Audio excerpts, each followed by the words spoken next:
Salut à tous, aujourd'hui on va commencer une petite série pour savoir s'il y a des opportunités sur le marché des apps mobiles. Et on va commencer par la méditation. Alors on a vu hier une application, c'était Headspace, c'était bien de la merde. Donc je me suis dit, est-ce qu'il n'y aurait pas des opportunités dans ce marché-là? Parce que si une app qui rapporte autant, je vous rappelle c'était quand même 3 millions par mois, qui est aussi simple, aussi pourrie et qui est payante dès le premier truc, je me dis qu'il y a quand même des opportunités. Alors, du coup, j'ai fait un petit système de notation un peu différent. Donc, on va noter un petit peu, voir les opportunités, etc. qu'on a sur ce marché-là. On va voir, et puis, suivant ce qu'on peut améliorer, on va décider s'il y a vraiment de réelles opportunités ou pas. Voilà. Donc, déjà, ce qu'on fait, c'est que on va se concentrer déjà sur l'App Store de Google, parce que sinon, on n'a pas fini. Hein. Donc, là, juste en tapant méditation, on se retrouve avec quand même énormément de résultats. Donc là, il y a énormément d'apps et il y en a qui sont de meilleure qualité d'ailleurs que Headspace. Hein. Donc je me demande comment ils ont réussi à avoir autant de parts de marché. Peut-être juste l'ancienneté, hein, tout simplement. La publicité, bien sûr aussi. Mais est-ce qu'on pourrait pas trouver une amélioration à ces applications? Alors, à ce que j'ai vu, donc là, il faudra vérifier bien sûr. Hein, si vous voulez vraiment vous lancer là-dedans, je vous conseille de faire vraiment une étude beaucoup plus approfondie. Mais a priori, les gens dans les commentaires sont la plupart du temps contents, mais il manque certaines options. Donc ça, faut noter toutes les options qui manquent, que les gens ont vues dans les commentaires, parce que c'est là où on voit où les gens sont mécontents en général. Donc il y a certains trucs pour focus sur le mal-être. Certaines apps seraient mieux avec du coaching, donc du vrai coaching avec des vrais profs de méditation, etc. Ça pourrait vraiment être un plus, on va dire, avoir à vendre un petit peu de l'accompagnement en même temps. Enfin, ça serait vraiment, je pense, quelque chose qui est largement faisable et qui serait même très rentable.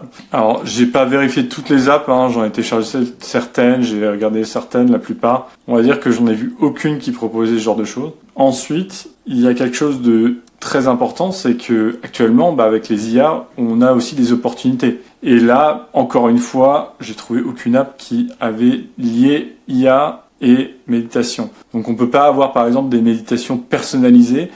Donc une app qui ferait par exemple une demande, j'ai envie d'avoir une méditation sur le thème de la nuit dans le désert et tout ça. Et avec les IA, je pense qu'on pourrait actuellement le faire, c'est largement faisable. Après, voir si c'est rentable, parce que on sait très bien que les IA c'est beau, mais chaque fois qu'on utilise une IA, ça a un certain prix. Il faut que ce soit rentable après. Donc, il faut que le modèle économique soit rentable et que ça reste pas si cher que ça pour que les gens aient envie aussi de l'utiliser. Donc voilà. Donc on a plutôt on va dire des concurrents qui sont un peu tous les mêmes, hein. Franchement, les applications se ressemblent un peu toutes, c'est vraiment pareil, donc voilà, c'est peut-être un peu plus beau que Headspace, mais c'est pas extraordinaire non plus. C'est sympa, hein. Franchement, c'est très sympa, mais voilà, je pense qu'on peut apporter un vrai plus dans le marché.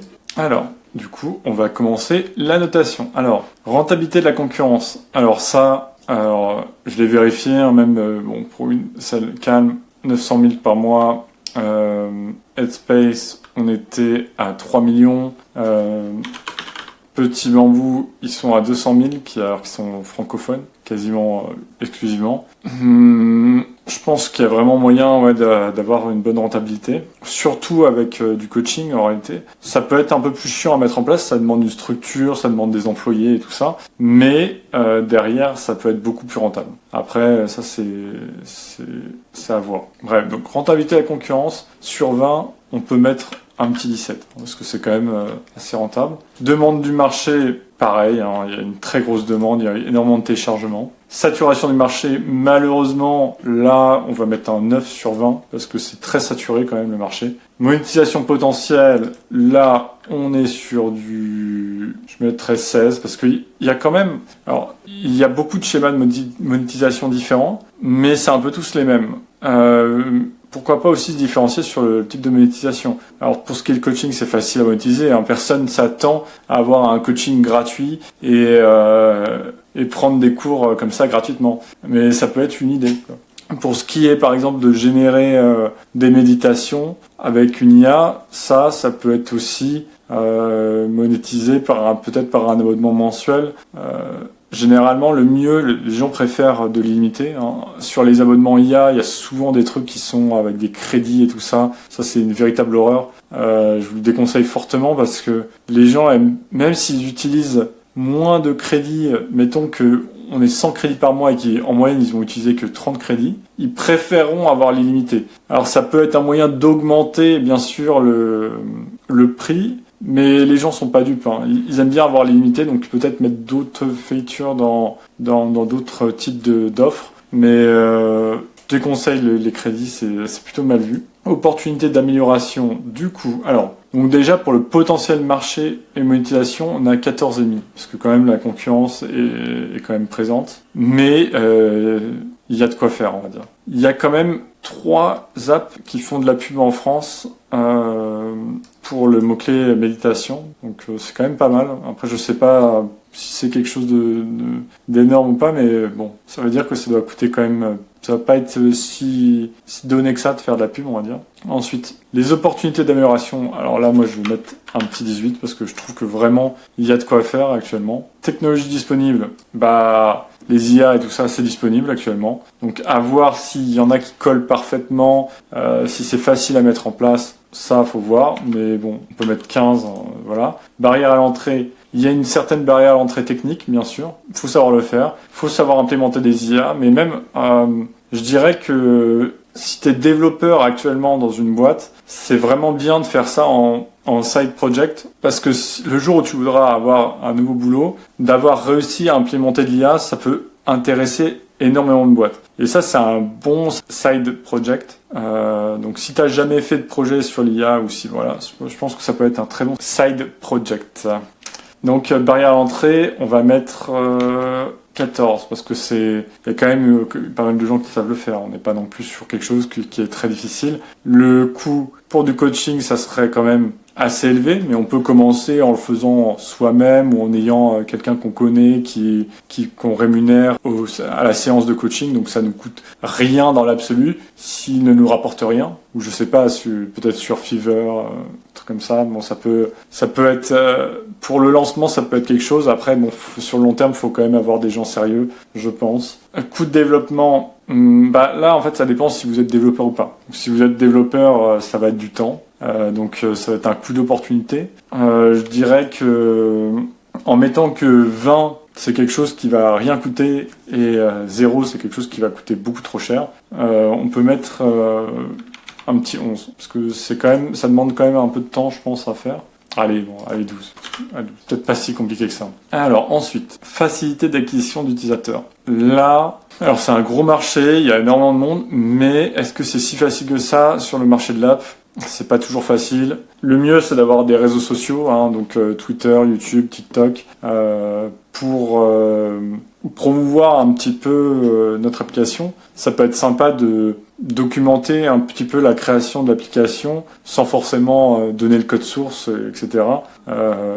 Si vous avez peur de vous faire piquer l'idée, je pense que c'est pas nécessairement quelque chose qui va arriver.